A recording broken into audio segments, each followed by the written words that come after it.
السلام عليكم، ازيكم يا امارات؟ عاملين ايه؟ وحشني جدا.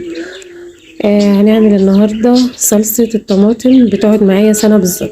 طعمها ما بيتغيرش ولا بيحصل لها اي حاجه، اهم حاجه تقفلي عليها كويس. هنعمل في شويه طماطم صغيرين كده عندي، ممكن بقى تعملي بنفس الطريقه دي كميه، ممكن تعملي قفص، تعملي 10 كيلو براحتك. انا بعمل دايما القفص الطماطم او اي كميه عندي بعملها بنفس الطريقه دي. انا عندي هنا زي 3 كيلو طماطم، 3 كيلو الا ربع يعني، عشان كنت خدت منهم زي 4 حبات جامدين كده او 3 حبات مش فاكره. طبعا البصل بفرم البصل او بقطعه.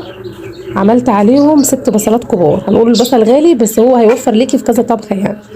فرمت 6 بصلات دول، وحطيت عليهم بقى معلقه من الفلفل الاسود والملح، ومعلقه من 7 بهارات. ما بحطش كمون بصراحه.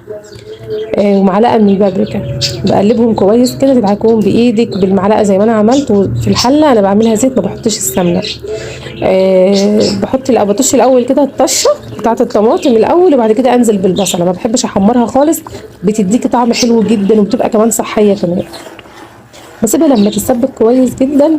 لما بتبقى الطماطم حمرا وحلوه ما بحطلهاش غير اللي هو الايه، معلقه البابريكا دي بس. لما بتبقى مش حمرا قوي بحط لها شويه صلصه في الاخر، صلصه من بتاعه المحلات دي، كيس صلصه معلقه كبيره لو عندك صفيحه او كده. بقلبها فيها في الاخر زي ما انا عملت كده، معلقه واحده يعني، دي زي معلقتين بتوع الاكل كده.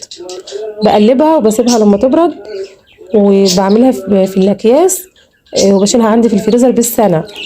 يعني اوقات الكيس بيبقى كبير كمان، بقسمه بالسكينه وهو متلج. انزله بقى على البطاطس اللي بالصلصه، فاصوليا، لوبيا، اي حاجه. انا هنا بعد ما عبيتهم دول كده عملوا لي 5 اكياس، دول 5. طبعا سبت شويه في الحله. هقولك انا بعمل خضره المحشي وبخزنها بالطريقه دي، ما بكترلهاش صلصه ولا اي حاجه. بقطعها وبشويه صلصه صغيرين وبقلبها فيها. بعد كده بشيلها في الفريزر واحطها في الاكياس واشيلها في الفريزر. لما باجي بقى عشان اعمل محشي بخرجها. لو انا عندي صلصه معلبه بحط على الخضره، وبقى بصله مفرومه كمان، مش لو انا عاوزه يعني اخلي الطعم جميل.